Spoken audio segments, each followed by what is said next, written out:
اس کی پہلی وجہ یہ ہے کہ اگر پیشنٹ پانی کا استعمال کم کرے، جیسے آج کل پاکستان میں کافی زیادہ گرمی ہوتی ہے، اگر پیشنٹ پانی کا استعمال کم کرے گا تو ایسی صورت کے اندر پیشاب گاڑھا ہونے کی وجہ سے یہ دونوں چیزیں مل کر کرسٹل کی صورت اختیار کر لیتی ہیں. تو یہ کرسٹل جو ہے پھر وہ پیشاب کے راستے میں آپ کو مائکروسکوپیکلی ایگزامینیشن میں نظر آنا شروع ہو جاتی ہے. ساتھ ساتھ ہم یہ بتائیں کہ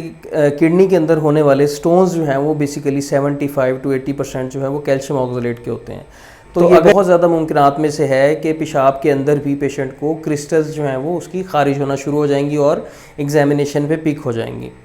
دوسرے نمبر پہ اس کی جو وجہ ہے وہ یہ کہ آپ کے کڈنی کے اندر کوئی سٹون تو نہیں ہے، جیسے ہم نے ڈسکس ابھی کیا ہے. تیسرے نمبر پہ اس کی جو مین ریزن ہوتی ہے وہ یہ کہ آپ کا آکزیلیٹ ریچ آپ فوڈ تو نہیں استعمال کر رہے، مطلب ایسی خوراک استعمال تو نہیں کر رہے جس کے اندر آکزیلیٹ کا کانٹینٹ زیادہ ہوتا ہے، جیسے سبز پتوں والی سبزی ہیں، ٹماٹر ہیں، آلو کا استعمال ہے، شکرکندی کا استعمال ہے، چاکلیٹس کا استعمال ہے.